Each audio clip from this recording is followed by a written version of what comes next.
네, 안녕하세요.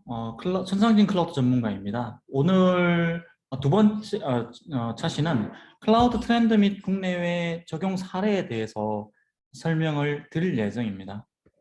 간단한 제소개인데요. 1차 시와 마찬가지로 다양한 엔터프라이즈 솔루션 벤더와 그리고 오픈소스 그리고 고객으로 JTBC라는 회사에서 개국을 했던 경력이 있는 사람이고요. 지금은 오픈소스 관련된 강의와 데브옵스 강의 그리고 이제 베리타스라는 회사에서 백업 쪽 업무를 하고 있습니다. 책을 쓴 거는 이제 클라우드 컴퓨팅과 클라우드 네이티브에 대한 내용이 있고, 그 다음에 유튜브 채널로는 IT 짜투리 이렇게 세무엘 찾으시면 제가 만든 영상들을 보실 수 있습니다. 이번 차시에서 설명을 드릴 거는 클라우드 시대의 도래에 대한 설명을 좀 드릴 거고, 그리고 클라우드로 인해서 발생된 IT 혁신, 그리고 그 혁신에 따라오는 소프트 디파인 데이터 센터, 그리고 그 소프트 디파인 데이터 센터 클라우드에 연결되어서 클라우드를 사용하고 있는 기업에 대한 얘기, 그리고 마지막으로는 그러면 그 클라우드를 사용하는 기업들이 확산, 그다음에 리전을 뛰어넘는 걸 어떻게 하는지, 그리고 마지막으로서는 서비스 퍼블릭 클라우드를 오픈 소스 기반에 되어 있는 퍼블릭 클라우드나 혹은 프라이빗 클라우드를 사용하실 때의 중요한 요소로서는 클라우드의 베이직한 내용을 잘 아는 게 굉장히 중요하고, 우리가 어떤 클라우드를 사용하게 될지를 선택할 때 굉장히 중요한 팩트가 될 거다라는 내용이 있습니다. 현재는 클라우드의 시대입니다. 클라우드는 굉장히 다른 몇 가지 이야기가 있어요. 보통 처음에 우리가 시작했던 클라우드라고 했던 클라우드 서비스, 클라우드라는 얘기는 대부분 스토리지 클라우드였어요. 왜냐하면 스마트폰이 확산되면서 그 스마트폰이 가지고 있는 그 데이터 용량을 백업하거나 혹은 늘려주는 방식, 그리고 저장하는 방식, 그리고 그것을 공유해서 운영하는 방식이었고요. 지금의 클라우드는 클라우드 컴퓨팅에 좀 더 가깝죠. 클라우드 컴퓨팅. 그러니까 내가 원하는 서비스를 만들 때 IT 기업의 입장으로 봐서는 내가 원하는 위치에 내가 원하는 시간에 바로 즉시 사용할 수 있는 컴퓨팅 요소에 대한 얘기가 있고, 거기에 클라우드 네트워크, 클라우드 스토리지, 그리고 그것을 다 아우르는 클라우드 베이스드 혹은 클라우드 네이티브 애플리케이션, 마이크로 서비스 이런 것들이 따라오게 되는 거죠.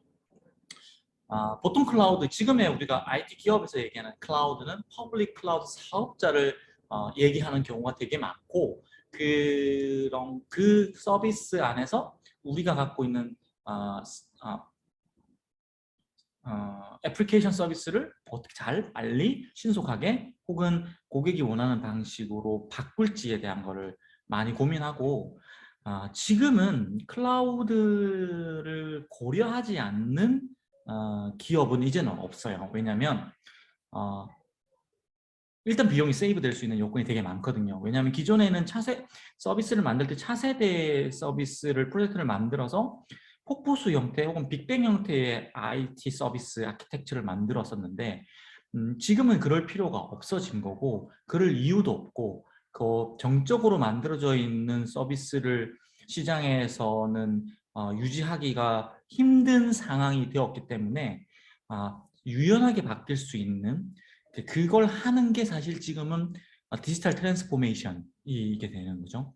그 디지털 트랜스포메이션의 가장 핵심이 되는 게 클라우드, 그리고 초고속 인터넷, 그러니까 굉장히 빠른 네트워킹, 거기에 이제 IoT, AI, 머신러닝, 그리고 빅데이터 되는 거죠. 그러니까 지금 클라우드 네이티브 서비스나 비즈니스에서 사람도 많고, 팬데믹 상황에서 비대면 서비스에서 오랫동안 비즈니스를 하려고 하면 클라우드를 모르거나 디지털 트랜스포메이션을 적용하지 않을 수 없는 상황이 된 거죠. 그래서 오픈 소스로 인해서 엄청나게 커져 있는 X86 기반의 클라우드 아키텍처, 그리고 그걸 기반으로 발전하고 있는 컨테이너 클라우드, 그 기반으로 되고 있는 서비스를 신속하게 바꾸는 마이크로 서비스, 거기에 여러 가지 추가적인 기술 트렌드, 또 새로운 솔루션, 거기에 CI/CD 개발론으로 서비스를 더 빠르게 피드백이 하는 개발 방법론, 뭐 이런 것들이 계속 따라서 나오잖아요. 그러니까 지금은 클라우드는 이제 베이스라는 거죠. 일반적으로 우리가 알고 있는 퍼블릭 클라우드는 뭐 제가 지금 캡처링 한 거나 AWS나 구글 클라우드나 뭐 아니면 네이버 클라우드나 아니면 마이크로소프트 애저 이런 것들을 잘 제공하고 있어요. 근데 그들의 특장점 혹은 좋은 점 아니면 우리한테 적합한지 여부는 판단해서 이걸 써야 된다는 거고, 하나의 클라우드 프로바이드에 뭐 종속되는 것도 사실은 이제는 예전에 많은 기업들이 생각했던 벤더 락인이라는 요소로까지 고민되고 있고, 그 벤더 락인을 벗어나기 위해서는 우리 스텝이 클라우드에 대한 베이직한 기술 정보를 많이 알아야 되고, 그것이 바로 기업이 원하는 인재상이 되고 있다는 거죠. 클라우드나 데브옵스나 마이크로 서비스나 혹은 데브옵스 컬처를 이해하지 못한 사람들은 해당 기술을 쓰고 있는 기업에 채용될 확률이 되게 작아진다는 거죠. 그러니까 그거 최신에 바뀌고 있는 클라우드 기술을 우리는 알고 있어야 된다는 거죠. 그 기업들은 계속 변화해 가고 있어요. 그 변화하는 이유는 시장에서 살아남고 시장에서 주도권을 가지고 그리고 많은 고객 소비자를 그늘이면서 서비스를 경쟁력 있게 만들어가고, 그것으로 인해서 프로핏을 만들어내기 위해서 움직이죠. 그래서 지금은 IT 오퍼레이션 없이는 비즈니스 로직을 만들 수가 없다고 생각하고 있어요. 대부분의 기업들이. 그래서 많은 기업들이 본인의 기업이 더 이상 해당 인더스트리 기업이라고 얘기하지 않고 소프트웨어 기업이라고 주창하는 회사들이 굉장히 많아요. 그 이유는 뭐냐면 IT 소프트웨어 유연성이나 자연스러움, 융통성을 갖지 않고서는 더 이상 시장에서 발전하기가 힘들다는 거죠. 그래서 IT를 얘기하지 않고는 비즈니스 로직이나 마케팅이나 플랫폼이나 고객을 얘기할 수 없다는 상황이 된 거죠. 그래서 리가시 옛날에 가지고 있던 개발 방법론, 서비스 구조 구성론, 배포 혹은 대상론, 서비스 인프라가 이렇게 있었던 거죠. 그러니까 이런 리가시 IT 솔루션들이 갖고 있었는데 클라우드가 각광받기 시작하고 x86 시스템이 유닉스 시스템보다 성능이 더 좋아지고 오픈소스 솔루션들이 기존의 엔터프라이즈 솔루션들이 제공했던 수준의 IT 안정성과 펑셔널리티 기술들을 제공하기 시작하면서 IT 회사들은 변화를 하게 된 거죠. 그래서 개발 방법론에서는 에자일을 거쳐서 지금은 데브옵스 컬처, 순환 루프, 소프트웨어 디벨롭먼트 라이프 사이클이라고 하는 단계까지 오고, 애플리케이션 아키텍처는 CS 방식이었던 게 닷컴 버블이 불 때 N티어, 3티어, 2티어 티어였다가 그것보다 더 작은 미니멈인 마이크로 서비스 아키텍처를 가지게 된다는 거고, 거기에 이제는 하나의 단독 서버를 썼던 아키텍처가 가상 머신, VM, 뭐 인스턴스 개념으로 있던 서비스의 통합에 있던 인스턴스였던 것들이 지금은 마이크로 서비스를 쉽게 구동할 수 있는 컨테이너 베이스드 아키텍처 패킹으로 바뀌었고, 거기에 아울러서 데이터 센터를 크게 케이지에 구성하던 게 퍼블릭의 어떤 업체에 호스티드 하던 형태였다가, 그것이 내가 원한다면 다양한 퍼블릭 클라우드 프로바이더를 내가 마음대로 움직일 수 있는 퍼블릭 환경으로 갔다는 거죠. 이 네 가지가 다 모여서 4차 산업혁명, 그리고 클라우드 네이티브 아키텍처, 클라우드 네이티브 서비스, 마이크로 서비스를 운영하는 컨테이너 베이스로 되어 있는 클라우드를 운영하는 데브옵스 컬처를 가지고 있는 IT 기업으로 바뀌고 있다는 거죠. 이 여기에서 가장 중요한 것 중에 하나는 소프트웨어 디파인드 데이터 센터라는 개념이 나타났다는 거고요.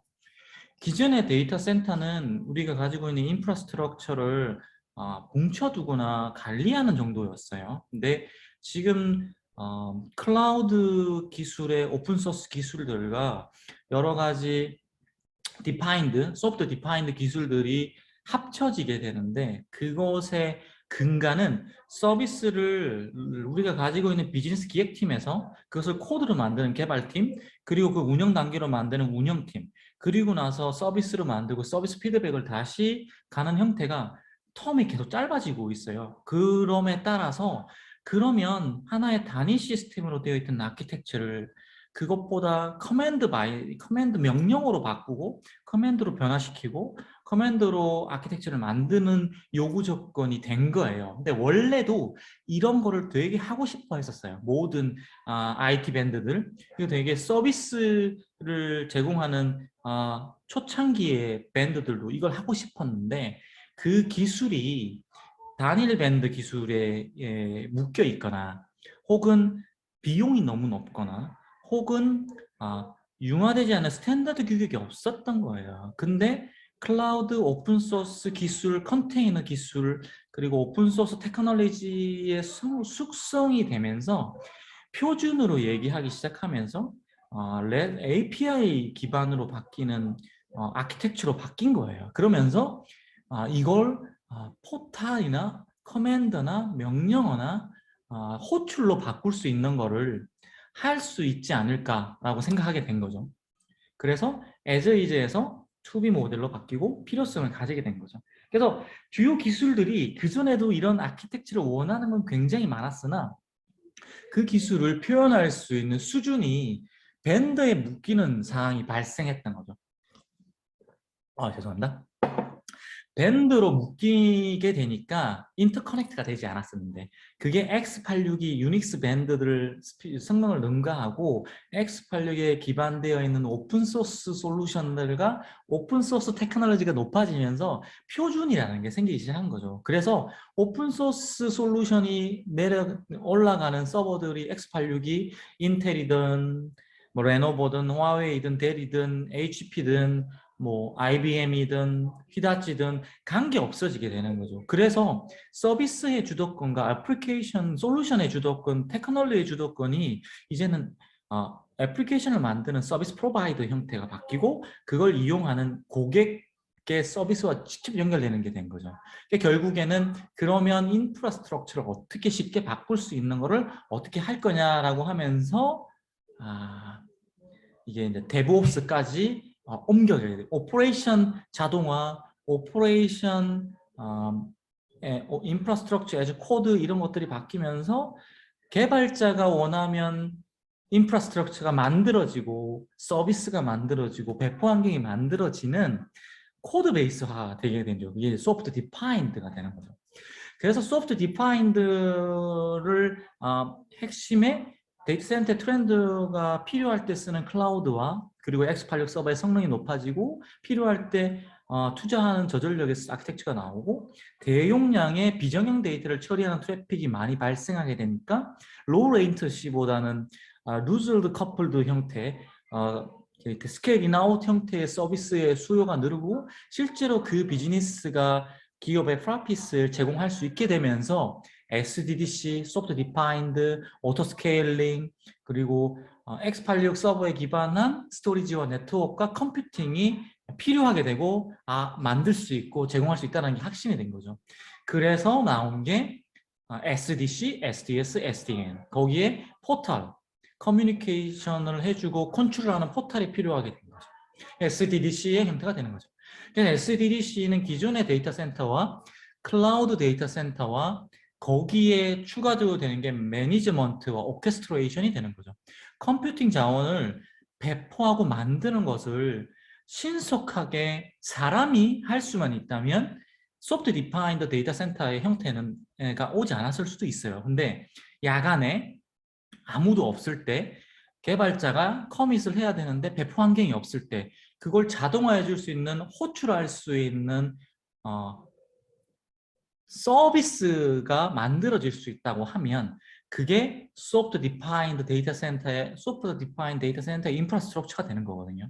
그러니까 결국엔 기존의 클라우드 데이터 센터를 뛰어넘는 소프트 디파인드 데이터 인프라스트럭처 데이터 센터는 결국엔 이 매니저먼트 오케스트레이션, 그러니까 쿠버네티스라고 하는 컨테이너를 잘 관리해주는 오케스트레이션이 있지만 그 쿠버네티스에게 일을 시키는 매니지먼트 호출을 해주는 서비스 아키텍처가 필요하다는 거죠. 그게 이제 클라우드 포털이 될 수도 있는 거고, 클라우드 포털 API 서버가 서비스가 될 수 있는 거고, 그래서 그게 합쳐지면 소프트 디파인 데이터 센터가 완성될 수 있다는 거죠. 그러니까 여기서 핵심은 개발자가 서비스를 만들 때 적시 필요한 인프라를 누구의 도움도 없이 자동으로 만들 수 있는 매니지먼트와 관리, 그리고 적시 반응할 수 있는 피드백을 줄 수 있는 시스템이 만들어져야 된다는 거 하는 거죠.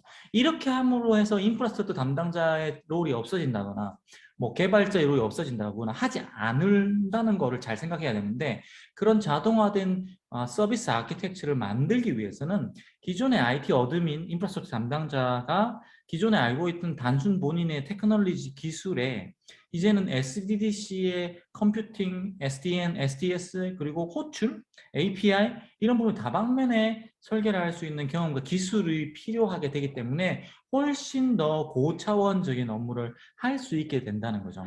그래서 SDDC에서 가장 중요한 계층은 기존의 인프라스트럭처 환경은 이미 디파인드 되어 있어요. 그 디파인드 되어 있는 레이어를 떨어뜨린 다음에 버추얼라이제이션 추상화하고 컨트롤 플레인과 매니지먼트 플레인을 인프라에도 이제 끼워 넣게 되고, 그 끼워 넣은 거에 대해서 서비스로 호출해서 운영할 수 있는 환경이 되는 거죠. 그러니까 SDDC였던 게 SDDI, 그러니까 인프라스트럭처가 되는 거죠. 그렇게 만들므로 해서 클라우드가 본연의 기술에 따라서 자연스럽게 IT 혹은 기업 전반의 모든 직원들이 손쉽게 쓸 수 있는 인프라스트럭처가 되는 거예요. 그래서 쉽게 관리할 수 있고 아키텍처 쓸 수 있는 환경을 하단에 피지컬 라이어, 버추얼 라이어, 컨트롤 레이어, 매니지먼트 레이어, 거기에 플러스해서 서비스 레이어까지 전부 설계할 수 있고 운영하고 이해할 수 있는 인력이 굉장히 많이 필요하게 된 거예요. 그러려면 오픈소스 테크놀로지가 그걸 주도하고 있기 때문에 오픈소스의 트렌드를 잘 따라가고 오픈소스의 특성을 잘 이해하고 오픈소스의 아키텍처나 레이어나 그 다음에 구성, 믹싱 이런 것들을 잘 할 수 있는 능력이 필요하게 된 거죠. 그래서 이 부분의 핵심 사항을 고려할 수 있게 되는 거죠. 그러니까 인식을 하고 데이터 센터가 갖고 있는, 우리가 이 데이터 센터가 퍼블릭 클라우드를 쓸 때도 그것도 SDDC의 퍼블릭 클라우드인 거예요. 호출해서 인스턴스 생성하고 필요 없으면 없애고 하는 거를, 유지보수 편의성 이런 것들을 고려할 수 있는 사항들을 우리가 인식을 해야 되는 거죠. 그 인식의 단계에서 선택은 다양한 플랫폼이 있는 거니까 그걸 선택하는 방식은 우리 직원이 우리 서비스 로직을 어떻게 인프라스트럭처로 녹일지, 어떻게 애플리케이션을 만들어 넣을 때 어떤 클라우드, 어떤 클라우드의 솔루션, 어떤 클라우드의 서비스, SLA를 제공하는 클라우드를 선택할 건지를 정할 수 있게 된다는 거죠. 그게 클라우드 네이티브 아키텍처가 되는 길인 거죠. 그러면 클라우드 성격을 규정하는 기술 규격이 있잖아요. 그러니까 지금 클라우드에서 가장 핵심은 사실은 클라우드 API나 소프트 디파인드 스토리지나 소프트 네트워크보다는 사실 지금은 컴퓨팅에 훨씬 더 집중하고 있어요. 왜냐하면 트렌드가 기존에는 가상 머신으로 운영하던 컴퓨팅 요소들이 마이크로 서비스 컨테이너화 되면서 컨테이너된 마이크로 서비스와 라이트 웨이트한 서비스로 바꾸는 작업을 하고 있어요. 그래서 그것을 운영하는데 물론 이제 클라우드 API도 있지만 컨테이너가 각각의 컨테이너와 통신하는 게 어떻게 되는지, 그러니까 컨테이너 클라우드에 더 최근의 추세는 집중되어 있다는 거죠. 하지만 그렇다고 해서 VM 베이스의 서비스가 사라지냐? 그렇지 않다는 거죠.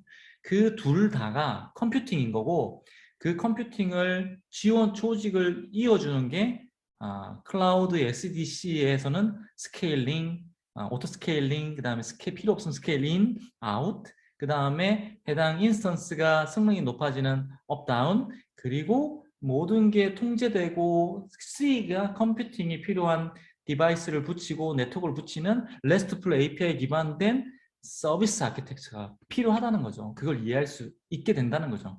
스토리지 역시 소프트 디파인드로 바뀌고 있어요. 기존의 대용량 스토리지가 이렇게 큰 고래의 서비스를 한다고 하면 지금은 소프트 디파인 스토리지가 x86 시스템으로 기반으로 해서 그게 조금 작은 물고기들의 형태가 노드를 늘리면서 저 큰 통합 스토리지처럼 성능을 낼 수 있게 할 수 있는 거죠. 그러니까 저거는 일반적인 x86 시스템에다가 소프트 디파인 스토리지 엔진을 올려서 오픈소스 기술을 얹어서 스토리지를 만들고 그런 유사한 엔터프라이즈 솔루션이 이제 VM의 vSAN. vSAN도 사실 x86 일반적인 스탠다드 x86 서버에다가 엔진을 vSphere 플러스 vSAN, 버추얼SAN이라고 하는 소프트 엔진을 올려서 스토리지를 만든 거기 때문에 유사한 스토리지 기술이 되는 거죠. SDN의 기술은 기존의 네트워크 밴드들이 열심히 하고 있어서 시스코나 시스코나 NSX 같은 솔루션들이 있고 그다음에 SDN 중에서는 이제 시스코, SDN, 그다음에 그 아리스타나 그다음에 주니퍼 이런 원래 네트워크 강자 밴더들이 소프트 디파인드 스위치를 만들어서 제공하고 있고 그 내부에서 오픈플로우라고 해서 스위치 내부에서 트래픽을 통제하고 관리하는 게 SDN이라고 정의하고 있어요. 근데 일반적으로 오픈소스의 오픈플로우의 아키텍처의 가장 핵심은 데디케이트 전용 에이직을 가지고 있는 스위치가 아닌 일반 x86 서버를 이용해서 그 서버에 VPN도 올리고 그다음에 디코딩 해주는 탭 장비 기술도 올리고 해서 100% x86 기반으로 오픈플로우를 포함해서 가상화된 네트워크를 하는 거고 그다음 기존의 네트워크 벤더들은 자기들이 가지고 있는 에이직 기반의 디파트먼트 스위치 기반의 통합 SDN을 통해서 SDN 내부에서 내부 트래픽을 가장 효율적인 에이직을 이동해서 퍼포먼스 저하 없이 원하는 플로우를 만드는 걸 SDN이라고 하고 NSX 같은 경우는 x86 서버에 기반으로 해서 그 VM웨어 NSX 모듈을 올려서 버추얼 스위치 기술을 만들어서 제공하는 SDN이 되는 거죠. 이렇게 SDN과 SDS가 있는 거죠. 그러면 클라우드를 오픈소스 클라우드 혹은 클라우드를 어떻게 적용하나 그 쿠팡 같은 경우에는 2018년도에 이미 AWS의 마이크로 서비스로 거의 아키텍처를 거의 구성을 했어요. 지금은 100% 퍼블릭 서비스를 쓰고 있고 2018년 당시에도 이미 마이크로 서비스로 되어 있는 컨테이너 베이스로 그 릴리즈를 계속 바꾸는 그런 마이크로 서비스를 만들었고 이미 채용 시장에서도 데브옵스 엔지니어를 굉장히 많이 채용하고 그다음에 그런 컬처, 마이크로 서비스 아키텍처, 컨테이너, 클라우드 이런 부분에 집중을 하고 있는 회사예요. 그러니까 100% 거의 클라우드화 되어 있는 회사인 거고요. 롯데카드 같은 경우에는 지금 은행 계정계, 그러니까 사실은 카드사가 아무래도 이제 금융권 산업을 가지고 있는 회사들이 클라우드로 움직인다는 게 쉬운 일은 사실 아니었거든요. 근데 이제 그것을 정보계 쪽을 이미 컨테이너로 바꿨어요. 그리고 바꾸고 이제 작년부터 올해까지 2021년, 21년에는 그 계정계 시스템을 컨테이너로 바꾸는 작업을 하고 있어요. 그러면서 기존의 노하우를 가지고 보안 체계는 어떻게 할 건지, 파스, 컨테이너로 되어 있는 서비스를 잘 보호하는 방식을 어떻게 할 건지를 고민할 정도로 사실 컨테이너화해 있다는 거예요. 그러니까 컨테이너를 보안을 어떻게 할 거냐고 고민하고 있다는 얘기는 이미 비즈니스 트랜스포메이션 하는 거는 이미 벌써 시작했고 그걸 어떻게 잘 보호할 건지를 이제 고민하고 있다는 걸로 생각하시면 되고 IBM이 이런 내용을 가지고 컨설팅을 하고 있다라는 내용을 하시는 거고 이제 글로벌 기업이 있어요. 클라우드를 사용하는 글로벌 기업들 한국에도 삼성이나 LG 이런 큰 기업들이 있어요. 그런 기업들 같은 경우에는 국내에만 한정되어 있지 않고 해외의 법인에 해외에 서비스를 하기 위해서 관리를 하고 싶어 해요. 그거를 근데 통제하는 게 이제 쉽지 않다는 거죠. 게다가 그걸 이제 컨테이너 클라우드로 되어 있는 걸 한다는 게 되게 쉬운 일이 아니기 때문에 이것의 관리에 대한 거를 로컬에서는 코리아 로컬에서는 다양한 퍼블릭 클라우드에 동시에 같은 업무를 같이 올려서 두 서비스를 관리하는 거를 하려고 하는 거예요. 그러면 서비스가 대응하는 고객이 뭐 오라클 클라우드에 있는 삼성 서비스를 접속하는 사람이나 AWS에 있는 컨테이너로 만들어져 있는 삼성 서비스에 접속하는 사람이 같은 퀄리티의 서비스를 받아야 되잖아요. 그러면 똑같이 배포가 돼야 된다는 거죠. 그게 뭐냐면 멀티 하이브리드 클라우드를 관리하게 된다는 거죠. 더불어 인터널리 내부 유저용으로 있는 데이터 센터에도 같은 서비스를 올릴 수 있게 되는 거죠. 거기에 추가로 해서 해외에 있는 법인에까지 삼성의 동일한 서비스를 올리고 싶은 거죠. 이렇게 하고 있는 게 삼성 같은 경우는 하고 싶어 하는 거예요. 근데 제가 이제 주로 설명을 드리는 맥쿼리 뱅커 같은 경우에는 호주에 넣어서 굉장히 많은 유저를 가지고 있는 은행인데 거기는 클라우드를 AWS만 쓰다가 작년에 구글 클라우드에 동일한 서비스를 동시에 올리는 거를 구현을 했어요. 하나의 동일한 서비스를 같은 모바일 론 서비스를 같이 올려서 같은 서비스를 올리는 거예요. 그래서 어떤 사람은 AWS의 컨테이너 서비스 접속하고 또 어떤 유저는 구글 클라우드에 있는 컨테이너 서비스 접속해서 서비스를 받는 거예요. 둘 다 똑같이 그 트랜잭션을 동시에 확인하면서 관리한다는 거죠. 그게 멀티 하이브리드 클라우드 아키텍처라는 거죠. 이게 이제 자그마한 기업도 글로벌리 성장하거나 혹은 저렴한 비용 절감을 위해서 클라우드 밴드를 경쟁시켜야 되는 상황이 발생하면 아주 작은 마이크로 서비스라도 어떨 때는 구글 클라우드를 쓰고 어떨 때는 AWS, 어떤 애저에 있는 그 컨테이너를 쓰게 된다는 거예요. 그렇게 함으로 해서 비용 절감도 발생하고 유연한 서비스, AWS 장애가 났거나 구글 클라우드 장애가 났을 때 애저에서 서비스 한다거나 애저가 장애가 났을 때 구글 클라우드에 있는 컨테이너 서비스를 더 서비스를 올려서 정상화시킨다든지 하는 거를 안정적인 서비스를 하실 수 있게 된다는 거죠. 그래서 하이브리드 멀티 클라우드 아키텍처를 하려고 하는 거죠. 베이직이 중요하다. 오픈소스 클라우드를 하려기 위해서는 그 기본에 들어가 있는 기술 내용을 정말 잘 이해하는 게 굉장히 중요하다는 거죠. 클라우드나 데브옵스나 디지털 트랜스포메이션이나 마이크로 서비스나 이런 것은 펀더멘털을 다 알고 있어야 되고 그 밑단에 오픈소스 기술에 되어 있다는 걸 아는 게 되게 중요하다는 거죠. 결정적일 때 항상 우리가 가지고 있는 가장 기본적인 준비된 베이직한 기술들이 사실은 가장 문제를 빨리 해결하실 수 있다고 저는 생각해요.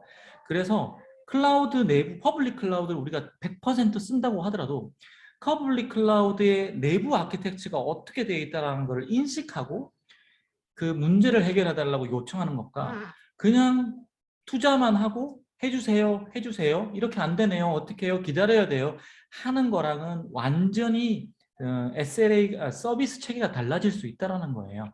지금 우리가 해야 될 건 퍼블릭 클라우드를 100%를 쓰는 IT 회사이더라도 그냥 돈만 내고 사용하는 회사의 직원일지라도 클라우드 아키텍처나 클라우드의 근본 지식을 오픈소스 기반으로 되어 있는 많이 공개되어 있는 기술을 실험해보고 테스트해보고 활용해보는 것 자체가 언제 닥칠지 모르는 우리의 이슈를 해결해 주는데 굉장히 큰 무기가 될 거라는 거고 앞으로 우리 기업이 가지고 있는 서비스 아니면 개인 기업이 발생하는 서비스에 디지털 다이니즘, 마이크로 서비스 화하는 환경이 더 빨라질 수 있고 나와 경쟁하는 다른 경쟁사가 느리고 적절하지 못하고 고객 대응을 잘 못하는 서비스를 가져갈 때 우리는 훨씬 앞서 나가서 시장의 넘버원 기업이 넘버원 인력이 넘버원 데브옵스가 넘버원 클라우드 어드미니스트레이터가 되는 게 굉장히 중요하다고 생각합니다. 들어주셔서 감사합니다.